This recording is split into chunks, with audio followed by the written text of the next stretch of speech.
Ya, memang itu tinggi sekali naiknya. Tapi ini ada yang turun ini pemirsa. Menteri Keuangan Purbaya Yudi Sadewa memberi signal penurunan pajak pertambahan nilai atau PPN pada tahun depan. Dan upaya ini dilakukan untuk meningkatkan daya beli masyarakat dan mendorong perekonomian. Ya, hal ini disampaikan Menteri Keuangan Purbaya dalam konferensi pers kinerja APBN yang digelar Selasa kemarin. Meski sudah memberi signal, Purbaya memastikan wacana tersebut masih dalam tahap kajian dan akan diputuskan secara hati-hati untuk menjaga stabilitas postur APBN. Seperti diketahui, tarif PPN di Indonesia sempat naik. Pada 2022, tarifnya naik menjadi 11% dari sebelumnya 10%. Sementara sejak 2025, barang mewah dikenakan PPN 12%.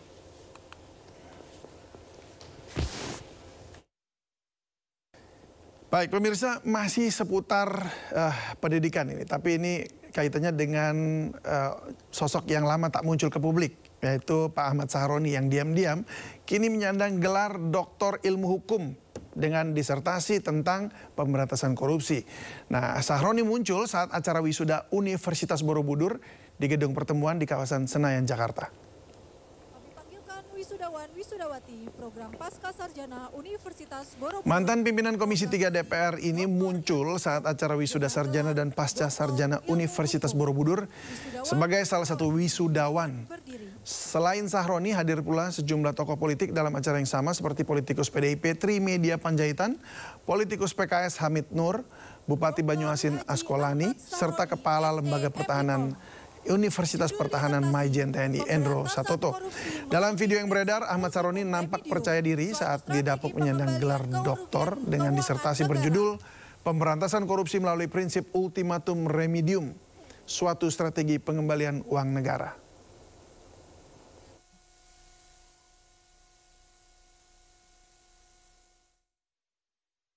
Ya, kita berharap bahwa gelarnya bisa dipakai juga ya, diterapkan di Indonesia untuk mengembalikan uang negara. Baik, kita ke informasi masih seputar tenaga ahli anggota DPR Gadungan yang meraup 750 juta rupiah setelah mengaku bisa meloloskan peserta seleksi Bintara Polri.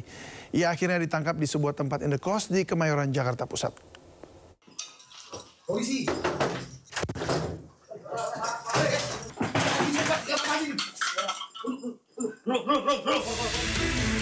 Sebuah kamar indekos di Jalan Industri Kemayoran, Jakarta Pusat digerebek petugas Reskrim Polsek Metro Tanah Abang. Usai membuka paksa pintu kamar, petugas kembali mendobrak pintu kamar mandi karena pelaku mengunci pintu di dalamnya. Pria bernama Arif Rahmat Hakim ini diduga menipu warga hingga 750 juta rupiah. Kau pakai buat pas ke dalam DPR yang mana? Lemari ini. Modus yang dilakukan pelaku adalah menjadi seorang tenaga ahli anggota DPR RI Komisi 3 dan bisa meloloskan peserta seleksi Bintara Polri. Rupanya ia menjiplak tanda pengenal tenaga ahli yang ditemukan di jalan saat berada di Kota Padang. Korban baru menyadari telah kena tipu saat mengetahui jika 3 nama yang dititipkan ternyata tak lolos. Dia menjanjikan kepada korban bahwa dia bisa untuk memasukkan keluarga korban sebanyak 3 orang untuk masuk menjadi anggota kepolisian, yang mana pada saat ada penerimaan anggota kepolisian. Pelaku selanjutnya dibawa ke Polsek Metro Tanah Abang untuk diperiksa lebih lanjut. Pelaku dijerat pasal tentang penipuan dan penggelapan dengan ancaman hukuman 4 tahun penjara. Dari Jakarta, Rani Sanjaya News melaporkan. Unit PPA Satreskrim Polres Metro Jakarta Selatan terus menyelidiki kasus tewasnya terapis anak Delta Spa di sebuah lahan kosong di kawasan Pejaten Barat, Pasar Minggu, Jakarta Selatan. Penyidik telah menyerahkan sampel organ korban untuk ketahui penyebab kematian.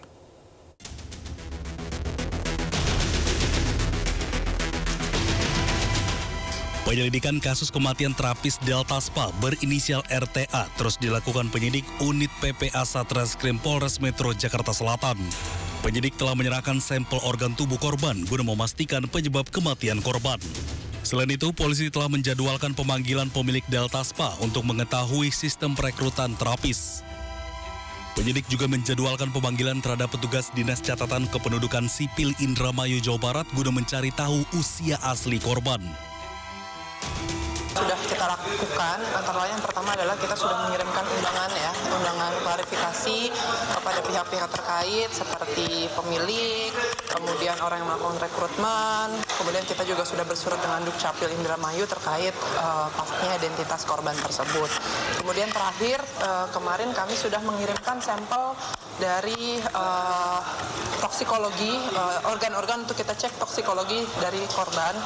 Nanti menunggu hasil itu dulu dari Puslapfor, kemudian nanti dapat disimpulkan oleh Rumah Sakit Polri terkait penyebab kematian dari korban seperti apa. Dari hasil pemeriksaan medis sementara, korban tidak meninggal dalam kondisi hamil dan belum pernah hamil. Dari Jakarta Selatan, Helmi Sajengbati, iNews melaporkan. Ya pemirsa, sejumlah warga mengeluhkan tangga jembatan penyeberangan menuju halte bus Transjakarta di kawasan Pesanggerahan Ciledug, Jakarta Selatan. Dan tangga penyeberangan ini begitu terjal dan banyak anak tangganya. Sehingga cukup sulit warga dalam kondisi hamil membawa balita bahkan lansia untuk naik. Berikut laporan rekan Anissa Rizkia bersama juru kamera Jamie Yasin di halte Pesanggerahan Ciledug, Jakarta Selatan. Pemirsa, di antara 10 jalur langit Transjakarta yang berada di wilayah Jakarta ini, salah satu yang memiliki anak tangga terbanyak di tempat saya melaporkan yaitu di halte JOR yang berada di Ciledug, Jakarta Selatan. Kalau dilihat, ini tadi saya sudah berjalan kaki dari bawah menuju ke atas, ada sekitar kurang lebih 30 anak tangga. Namun pemirsa, ini belum selesai karena masih ada ratusan anak tangga lain yang harus saya susuri untuk bisa naik dan menuju ke halte Transjakarta. Total ada 137 anak tangga yang harus saya lalui untuk bisa menuju ke atas. Dan memang kalau bisa saya lihat di sini selain banyak sekali para pengguna Transjakarta yang harus menaiki satu persatu anak tangga, ini saya lihat belum ada fasilitas ataupun layanan tambahan yang diberikan khusus untuk kaum difabilitas ataupun para lansia. Itu artinya memang keterbatasan akses untuk menuju ke area halte Transjakarta saat ini sangat dibutuhkan begitu ya untuk penambahan layanan seperti adanya eskalator ataupun lift. Dan masyarakat ataupun pengguna Transjakarta saat ini masih harus melakukan naik secara manual menggunakan tangga yang ada di kawasan halte JOR, tepatnya di wilayah Ciledug, Jakarta Selatan. Hingga siang ini, pemirsa, memang dapat saya gambarkan begitu ya situasi di kawasan akses jalan menuju halte ini sangat sepi karena memang masyarakat lebih memilih begitu ya untuk naik di wilayah lain karena ini sangat melelahkan bagi saya. Ini saya tadi sudah mencoba menaiki satu persatu anak tangga hingga sampai atas nanti. Total ada 137 anak tangga yang harus saya lalui untuk bisa sampai ke halte Transjakarta. Untuk itu, dari para pengguna juga menginginkan agar pemerintah untuk lebih memperhatikan untuk bisa menambahkan akses jalan, terutama untuk bisa menambahkan fasilitas yang ramah disabilitas dan juga ramah untuk para lansia. Dari Jakarta Selatan, Anissa Rizkia, Jamie Yasin, iNews melaporkan untuk Anda.